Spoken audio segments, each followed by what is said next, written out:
Now we come to the next sutta. This one is about the same, 4.10.94. It's almost the same as the previous one, except that it explains that, I'll just read a part here. How are the conditioners to be regarded? How are the conditioners to be understood? How are the conditioners to be seen into? This is a person who has attained tranquilization of the mind, but not the wisdom from contemplation. And if he has not attained the wisdom from contemplation, he should approach one who has done so and ask him this question. How are the conditioners to be regarded? How are the conditioners to be understood? How are the conditioners to be seen into? So you see from here that when the higher wisdom from insight is meant, the understanding of the sankharas. Sankhara here is translated as conditioner. Conditioners are those things which condition some other thing. And they are also conditioned things. Everything in the world are conditioned as well as conditioners. So, like body is a conditioned thing, is also a conditioner. Feelings, perception, volition, consciousness, these are all sankharas, conditioners. And so, they have to be understood to get the insight into the states. And that's all I need to say about this sutta. And the next sutta is 4.10.95. The Buddha said, monks, these four persons are found existing in the world. What for? He who is bent neither on his own profit nor on the profit of another. He who is bent on another's profit but not on his own. He who is bent on his own profit, not another's, and he who is bent on the profit both of himself and of another. Just as monks, a firebrand from a funeral pyre, blazing at both ends and in the middle smeared with dung, serves no purpose as fuel in village or as timber in forest. Using such a figure do I speak of this person who is bent neither on his own profit nor on another's. Then monks, this person who is bent on another's profit but not his own is more excellent and exalted of these two persons. Again monks, this person who is bent on his own profit, not another's, is more excellent and exalted of these three persons. Whereas he who is bent on the profit both of self and of another is of these four persons chief and best, topmost, highest and supreme. Just as monks, from a cow comes milk, from milk cream, from cream butter, from butter ghee, from ghee the skimmings of ghee, and that is reckoned the best.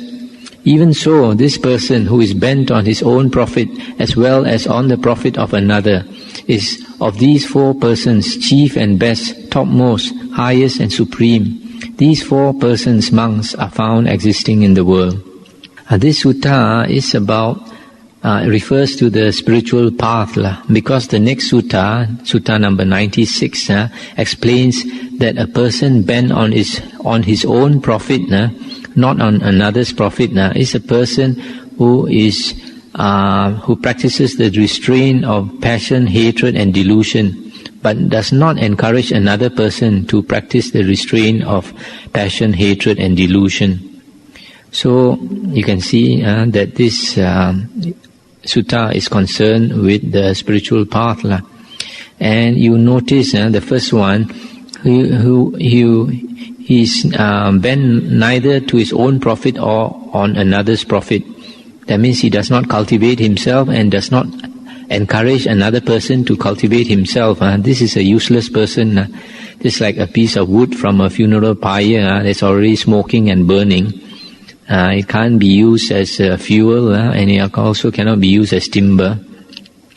Then the second person is slightly better. The second person is bent on another's profit but not on his own. That means he encourages another person to cultivate himself, but he does not cultivate his own self. He's slightly better.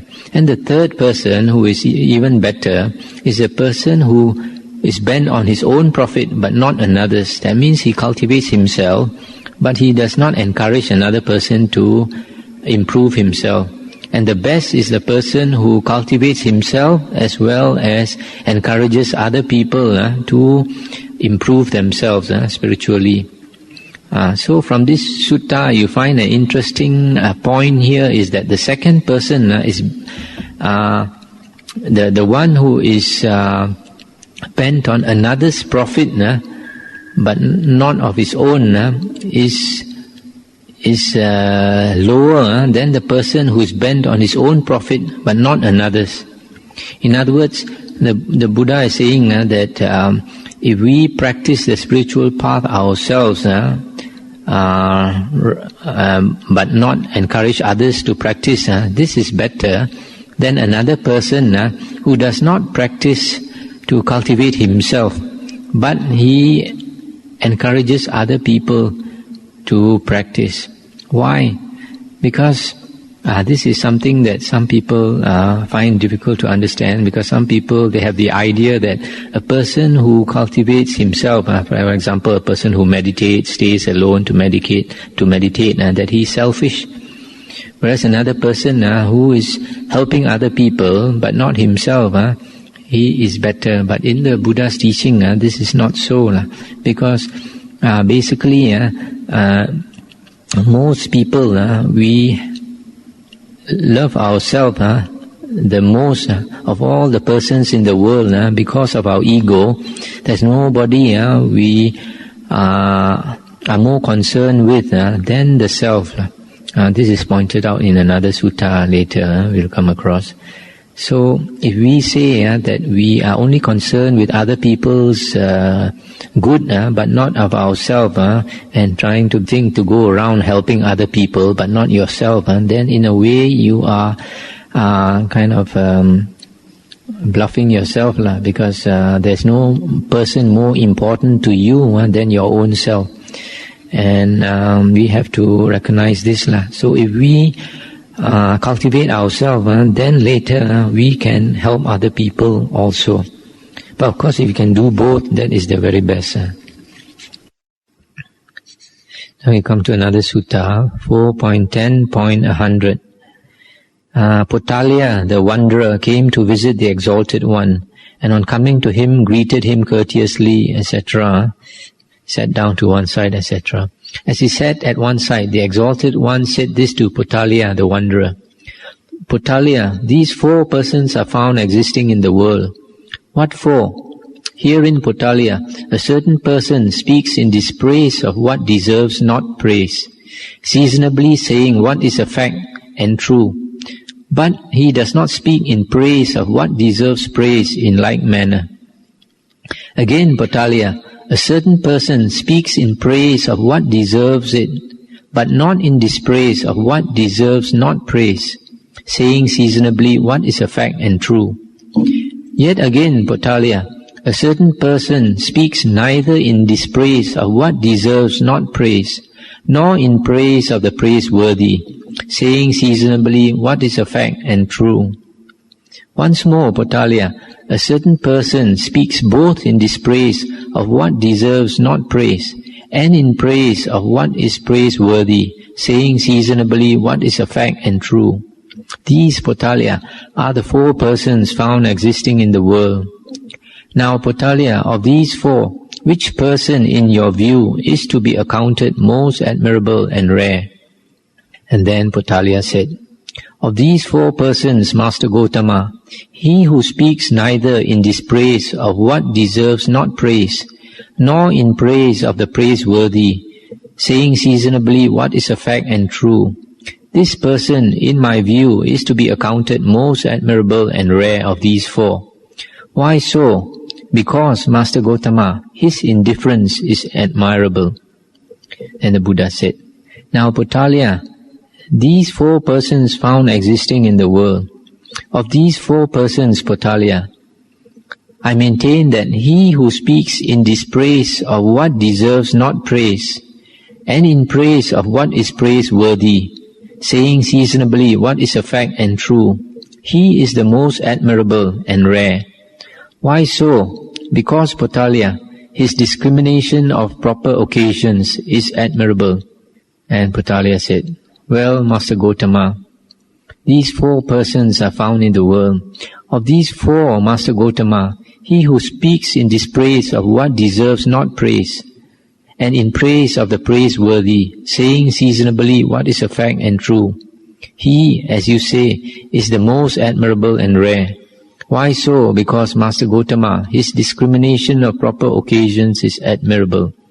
It is excellent, Master Gotama. It is wonderful, Master Gotama. Just as if, Master Gotama, one should raise the fallen, or show forth the hidden, or point the way to him that wanders astray, or hold up a light in the darkness so that they who have eyes may see objects. Even so, in diverse ways has Dhamma been set forth by the worthy Gotama.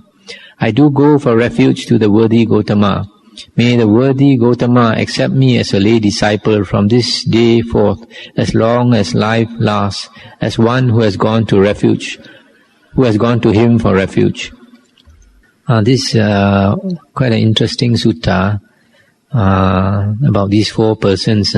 One, he speaks in dispraise of what is bad, what is blamable. He says it is blamable, but what is praiseworthy he does not praise. That's the first one. Second one, he gives praise to what deserves praise, but he does not put blame on what is blamable. And the third one, he neither praises or blames. And the fourth one, he both blames what deserves blame and praises what deserves praise. Now, of these 4, the Buddha says the last one is most admirable. Sometimes people may have a different opinion. If you did not study this sutta, sometimes you would think, oh, it is good to praise somebody if he deserves praise. But if he is blameworthy, we should not blame him. We should not say bad, not talk bad about somebody. But here the Buddha is saying that we should speak very straightforwardly what is true, what is worthy of praise, we praise. What is worthy of blame, we blame. But however, we must consider very carefully whether it is whether what is our motive in speaking. Is it a good motive or is it a bad motive? Is it going to do any harm to yourself or is it going to do any harm to another person? And whether we are speaking at the right time, etc. So these are the certain things we should consider when we praise or we blame. But the Buddha is trying to tell us that it is good to speak straight. Then another sutta is 4.11.101. On a certain occasion, the Exalted One was staying near Savatthi at Jeta Grove in Anathapindika's park. Then the Exalted One addressed the monks, saying, "Monks." "Yes, Lord," replied those monks to the Exalted One. The Exalted One said this, "Monks, there are these 4 rain clouds. What for? The thunderer, not the rainer. The rainer, not the thunderer. The neither thunderer nor rainer. The both thunderer and rainer. These are the 4. In like manner, monks, these 4 persons resembling rain clouds are to be found existing in the world. What for? The thunderer, not the rainer. The rainer, not the thunderer. The neither thunderer nor rainer. The both thunderer and rainer. These are the 4. Now, monks, how is a person a thunderer but no rainer? In this case, monks, a person speaks but acts not. Thus he is one who thunders but rains not. Just as that cloud thunders but rains not, so using this figure do I speak of this person. And how, monks, is a person a rainer but no thunderer? In this case, monks, a person is one who acts but speaks not. Thus he is one who reigns but thunders not. Just as that cloud, using this figure do I speak of this person. And how monks is a person, one who is neither thunderer nor rainer. In this case, a person neither speaks nor acts. Thus he is neither thunderer nor rainer. And how monks is a person both thunderer and rainer. In this case, a person both speaks and acts. Thus he is both thunderer and rainer. So these are the four persons found existing in the world. This is one of the suttas where you can see the Buddha, even when he's speaking Dhamma, he's a bit humorous. Thunderer is a person who speaks a lot, and rainer is a person who acts. So there are certain people, they speak but they don't act. And there's some people, they act but they don't speak. And there's people that don't speak and don't act. And there's some people both act and both speak. So we can see this in other persons, but it's good sometimes to examine ourselves, to see what kind of person we are.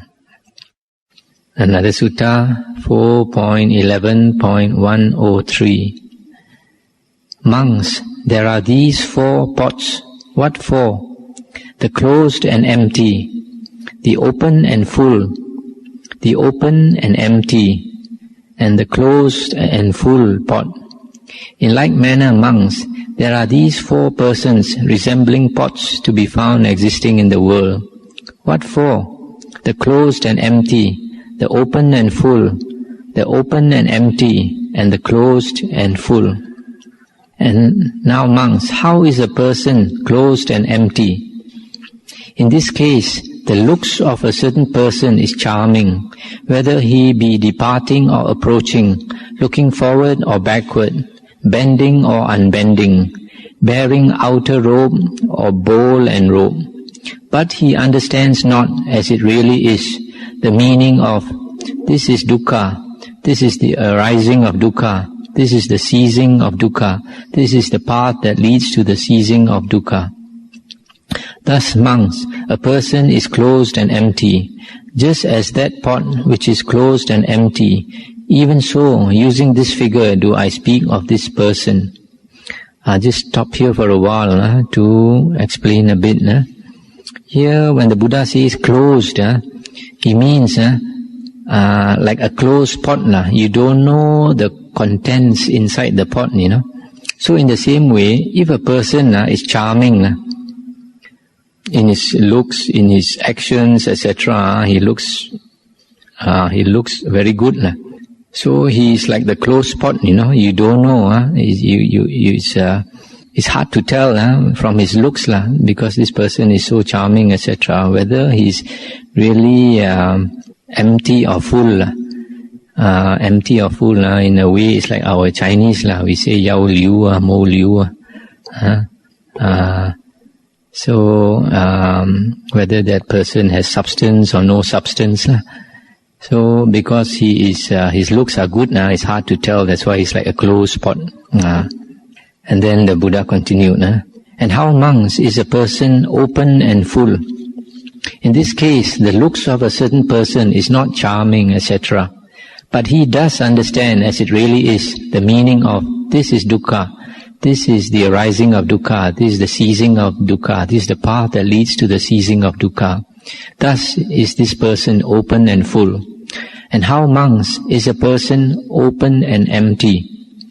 In this case, neither the looks of that person are charming, etc., nor does he understand the meaning of this is dukkha, this is the arising of dukkha, etc. Thus is this person open and empty. And how, monks, is a person closed and full? In this case, the looks of a certain person is charming, etc. And he does understand, as it really is, the meaning of this is dukkha, this is the arising of dukkha, this is the ceasing of dukkha, this is the path that leads to the ceasing of dukkha. Thus is a person closed and full, just as that pot is closed and full. Even so, using this figure do I speak of this person. So these monks are the 4 persons found existing in the world. So from here you find that there are different types of person in the world, and it's very hard to tell a person from the looks. Of course, this is concerning the Dhamma, whether that person is really one who understands the Dhamma or one who does not understand the Dhamma. And it is very hard from looking at that person to tell. So this is more like concerning monks. It's hard to tell whether a monk actually, for example, is an Arya or not an Arya from the looks. Sometimes the looks are very deceiving, and it's better for a lay person not to judge a monk, because the Buddha said in one of the suttas that a wise man can judge a fool, but a fool cannot judge a wise man. So because of that, it's better not to despise a person from the looks. Sometimes one who looks very impressive is not necessarily one who has substance, and sometimes one who looks unimpressive is also not necessarily one without substance.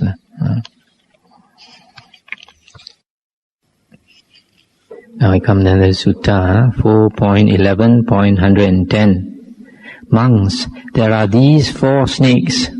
What 4? The fierce but not venomous, the not fierce but venomous, the one that is both fierce and venomous, and the one that is neither fierce nor venomous. Just in the same way, monks, these 4 persons resembling snakes are found existing in the world. What 4? The fierce but not venomous, the not fierce but venomous, the one that is both fierce and venomous, and the one that is neither fierce nor venomous. And how is a person fierce but not venomous? In this case, monks, a certain person is quick to anger, but his anger lasts not long. Thus is this person fierce but not venomous. And how, monks, is a person not fierce but venomous? In this case, a certain person is not quick to anger, but his anger lasts long. Thus is that person not fierce but venomous. And how, monks, is a person both fierce and venomous? In this case, a certain person is quick to anger, and his anger lasts long. Thus is this person both fierce and venomous. And how, monks, is a person neither fierce nor venomous? In this case, a certain person is neither quick to anger, nor does his anger last long. Thus is this person neither fierce nor venomous.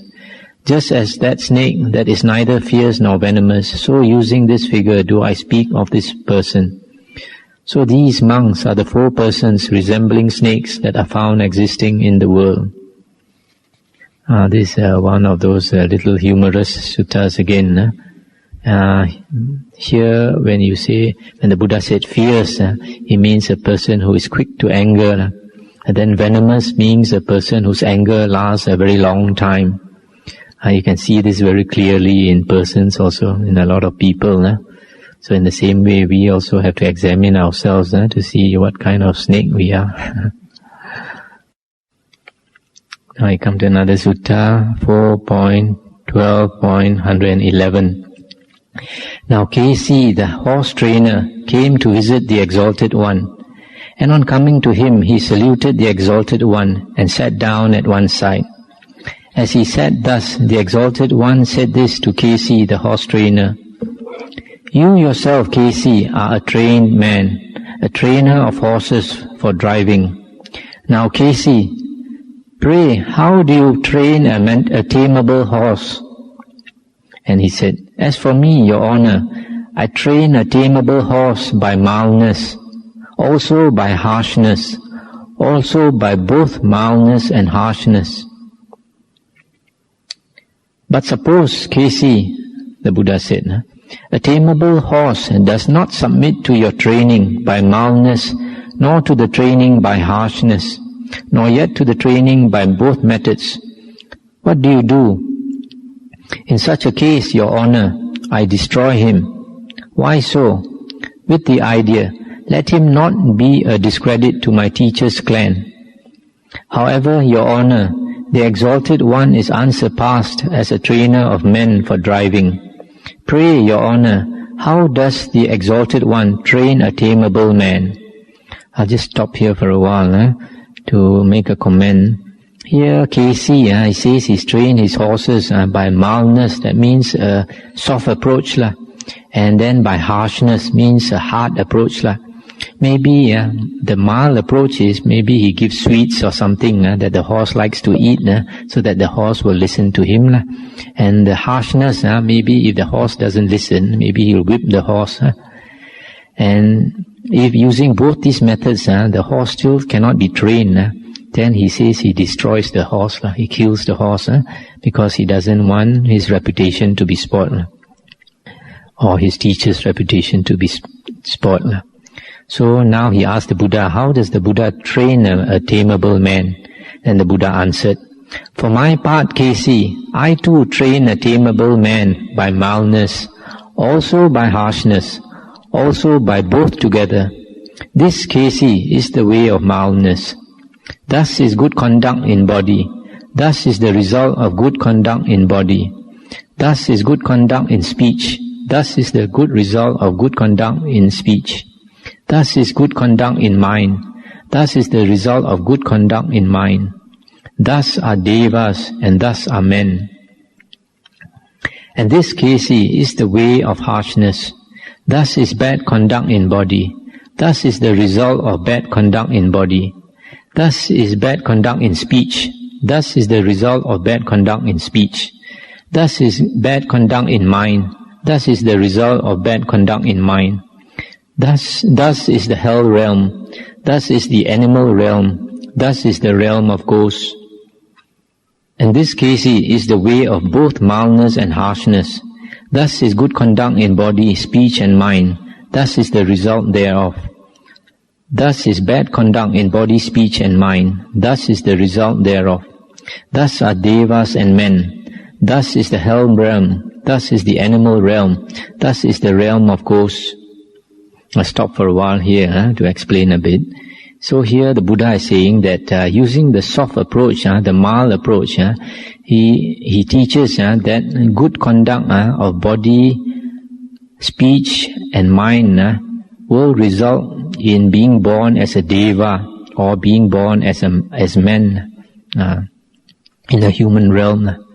And then the way of harshness, the hard approach, is to teach that by bad conduct in body, speech and mind, the three karmas, we can be reborn in the hell realm, the animal realm or the realm of ghosts.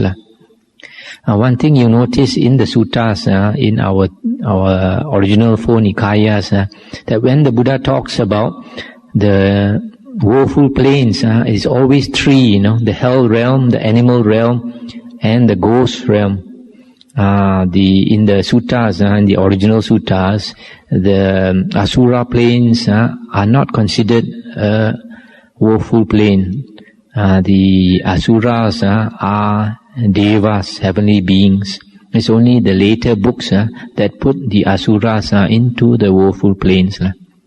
Then Kesi said, but Your Honor, if the man for training won't submit to the training by mildness, by harshness, nor to the two together, pray, what does the Exalted One do? In such a case, Kesi, I destroy him. Then Kesi said, but surely the Exalted One does not take life, and yet the Exalted One spoke thus, I destroy him, Kesi. True it is, Kesi, that taking life does not become of a Tathagata. Yet if the man to be trained submits not to the training by mildness, by harshness, or both together, then the Tathagata thinks it not worthwhile to admonish that man, nor do his wise fellows in the holy life think it worthwhile to admonish that man. This, Kesi, is destruction for a man in the discipline of the Aryan, when both the Tathagata and his fellows in the holy life think it not worthwhile to admonish him. Then Kesi said, destroyed indeed, Your Honour, is a man by the welfarer, when both the Tathagata and his fellows in the holy life think it not worthwhile to admonish him. It is wonderful, Your Honour, it is marvellous. May the Exalted One accept me as a follower from this day forth, as long as life lasts, as one who has taken refuge with him. So in this, the last part, the Buddha says that a monk who does not submit to the training, he does not listen to advice, then the Buddha will not give him the advice, will not give him the teaching, and this is considered death in the Aryan discipline. Why death? Because he cannot progress. If he is not given advice, he is not given teaching by the Buddha or by his teacher, that means he cannot progress spiritually, and that is death for him in the Aryan discipline.